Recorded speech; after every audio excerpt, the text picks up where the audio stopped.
ಅಪ್ಪ, ಇನ್ನು ಒಂದು ವಾರದಲ್ಲಿ ನನ್ನ ಬರ್ಡೇ ಬರುತ್ತೆ.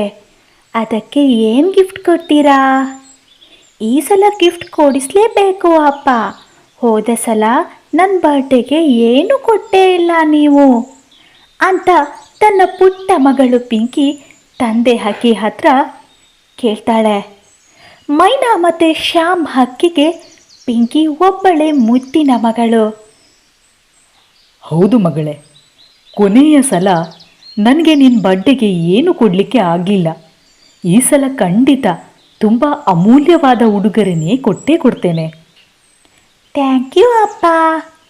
ನಾನು ಮುನ್ನ ಮತ್ತು ಜಗ್ಗು ಜೊತೆ ಆಡಲಿಕ್ಕೆ ಹೋಗ್ತೇನೆ ಅಂತ ಪಿಂಕಿ ಆಡಲಿಕ್ಕೆ ಹೋಗ್ತಾಳೆ. ಪಿಂಕಿ ಆಡಲಿಕ್ಕೆ ಹೋದ ನಂತರ ಮೈನಾ ಹೇಳ್ತಾಳೆ, ಅಲ್ಲ ರೀ, ನಮ್ಮ ಬಡತನ ಗೊತ್ತಿತ್ತು ನೀವು ಪಿಂಕಿಗೆ ಅಮೂಲ್ಯವಾದ ಉಡುಗೊರೆಯನ್ನು ಕೊಡ್ತೇನೆ ಅಂತ ಹೇಳಿದ್ರಲ್ವಾ, ಯಾಕೆ ಸುಮ್ಮನೆ ಆಸೆ ಹುಟ್ಟಿಸ್ತೀರಾ ಮಗುಗೆ? ಇಲ್ಲ ಮೈನಾ, ಈ ಸಲ ಖಂಡಿತ ನನ್ನ ಮಗಳಿಗೆ ಅಮೂಲ್ಯವಾದ ಉಡುಗೊರೆಯನ್ನೇ ಕೊಡ್ತೇನೆ. ನೋಡ್ತಾ ಇರು, ಆ ಭಗವಂತ ನನ್ನ ಪಾಲಿಗೆ ಇದ್ದಾನೆ. ನೀನೇನು ಚಿಂತೆ ಮಾಡಬೇಡ ಮೈನಾ.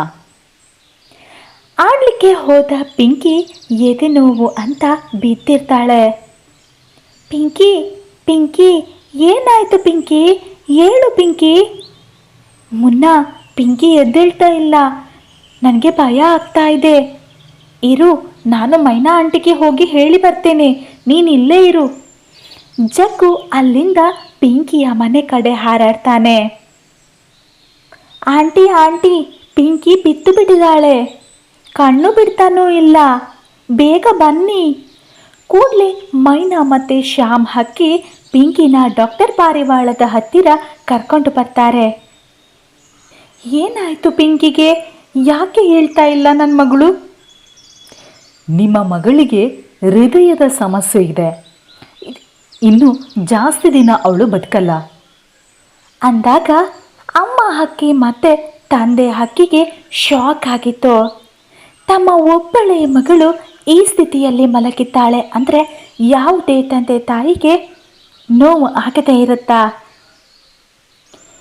ಆದಷ್ಟು ಬೇಗ ಹೃದಯದ ಕಸಿ ಮಾಡಿದರೆ ಬದುಕ್ಬೋದು ಏನು? ಬಡತನ ಇದ್ದರೂ ತುಂಬ ಖುಷಿಯಾಗೇ ಇದ್ವಿ. ಈ ಥರ ಪರಿಸ್ಥಿತಿ ಬರುತ್ತೆ ಅಂತ ಅಂದುಕೊಂಡೇ ಇರಲಿಲ್ಲ.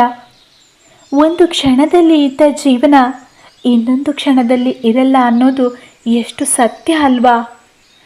ಅಮ್ಮ ಹಕ್ಕಿಯು ಮನನೊಂದು ತಂದೆ ಹಕ್ಕಿಯ ಹತ್ರ ಮಾತನಾಡ್ತಾ ಇರ್ತಾಳೆ. ಅಮ್ಮ ಹಕ್ಕಿಯ ಮಾತಿಗೆ ತಂದೆ ಹಕ್ಕಿಯ ಯಾವುದೇ ಪ್ರತಿ ಮಾತು ಇರಲಿಲ್ಲ. ಅವನದೇ ಯೋಚನೆ ಲಹರಿಯಲ್ಲಿ ಮುಳುಗಿದ್ದ. ಈ ಕಡೆ ವಿಷಯ ತಿಳಿದ ಕವಿ ಮತ್ತು ಸಿರಿ ತಮ್ಮ ಹತ್ತಿರ ಇದ್ದ ದುಡ್ಡನ್ನೆಲ್ಲ ಒಟ್ಟು ಸೇರಿಸಿ ಮೈನಾಗೆ ಕೊಡ್ತಾರೆ. ಮೈನಾ, ಈ ಹಣ ಇಟ್ಕೋ, ಪಿಂಕಿ ಟ್ರೀಟ್ಮೆಂಟ್ಗೆ ಬೇಕಾಗ್ಬೋದೋ ಏನೋ. ಮೈನಾಳಿಗೆ ತನ್ನ ಕಷ್ಟದ ಸಮಯದಲ್ಲಿ ತನ್ನ ಗೆಳತಿಯರು ಮಾಡ್ತಿರೋ ಸಹಾಯಕ್ಕೆ ಕಣ್ಣಲ್ಲಿ ನೀರು ಬರುತ್ತೆ. ತುಂಬ ಥ್ಯಾಂಕ್ಸ್ ಗೆಳತಿಯರೇ, ನನ್ನ ಕಷ್ಟದ ಸಮಯದಲ್ಲಿ ನೀವು ನನ್ನ ಕೈ ಬಿಡಲಿಲ್ಲ ಅಲ್ವಾ? ಈ ಕಡೆ ತಂದೆ ಹಕ್ಕಿ ಡಾಕ್ಟರ್ ಪಾರಿವಾಳದ ಹತ್ತಿರ ತನ್ನ ಮಗಳ ಹೃದಯದ ಕಸಿ ಮಾಡೋದ್ರ ಬಗ್ಗೆ ಮಾತನಾಡಿದ್ದ. ಅಲ್ಲ ರೀ, ಇಷ್ಟು ಬೇಗ ಪಿಂಕಿಗೆ ಹೃದಯ ಸಿಕ್ಕಿಬಿಡ್ತಾ? ಅಂದರೆ ನನ್ನ ಮಗಳು ಹುಷಾರಾಗ್ತಾಳೆ, ಬದುಕಿ ಮತ್ತೆ ನನ್ನ ಮಡಿಲಿಕ್ಕೆ ಬರ್ತಾಳೆ ಅಲ್ವಾ ಅಂತ ಖುಷಿಯಿಂದ ಕೇಳ್ತಾಳೆ. ಅದಕ್ಕೆ ತಂದೆ ಹಕ್ಕಿ ಹೇಳ್ತಾನೆ, ಹೌದು ಮೈನಾ, ಪಿಂಕಿ ಮತ್ತೆ ಬದುಕಿ ಬರ್ತಾಳೆ. ಅವಳನ್ನು ತುಂಬ ಚೆನ್ನಾಗಿ ನೋಡ್ಕೋ. ನನ್ನ ಮುದ್ದಿನ ಮಗಳು ಅವಳು. ಅವಳ ಹುಟ್ಟಿದ ದಿನಕ್ಕೆ ನಾನು ತುಂಬ ಅಮೂಲ್ಯವಾದ ಉಡುಗೊರೆಯನ್ನೇ ಕೊಡ್ತೇನೆ ಅಂದಿದ್ದೆ. ಅದೇ ಥರ ಅವಳಿಗೆ ತುಂಬ ಅಮೂಲ್ಯವಾದ ಉಡುಗೊರೆನೇ ಕೊಡ್ತೇನೆ. ಇನ್ನೆರಡು ದಿನ ಅವಳು ಹುಟ್ಟಿದ ದಿನಕ್ಕೆ. ಆವತ್ತು ಪಿಂಕಿಯ ಟ್ರೀಟ್ಮೆಂಟ್ ಮುಗೀತು. ಆವತ್ತೇ ಅವಳ ಹುಟ್ಟಿದ ದಿನ ಕೂಡ.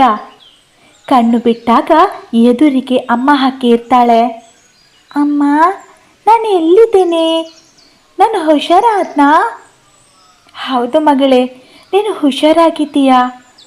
ಯಾರೋ ಪುಣ್ಯಾತ್ಮರು ನಿನಗೆ ಹೃದಯ ಕೊಟ್ಟಿದ್ದಾರೆ. ಹೌದಾ, ನಾನು ಈಗಲೇ ಅವರನ್ನು ನೋಡಬೇಕಮ್ಮ. ಅವರಿಗೆ ಥ್ಯಾಂಕ್ಸ್ ಹೇಳಬೇಕು. ಅಷ್ಟೊತ್ತಿಗೆ ಅಲ್ಲಿಗೆ ಡಾಕ್ಟರ್ ಪಾರಿವಾಳ ಬರ್ತಾರೆ. ಅದು ಸಾಧ್ಯವಿಲ್ಲ ಪಿಂಕಿ. ತಗೋ ಈ ಲೆಟರ್, ನಿನಗೆ ಹೃದಯ ಕೊಟ್ಟವರು ಬರೆದಿದ್ದಾರೆ ಅಂತ ಡಾಕ್ಟರ್ ಪಾರಿವಾಳ ಪಿಂಕಿಗೆ ಲೆಟ್ರ್ ಕೊಡ್ತಾರೆ.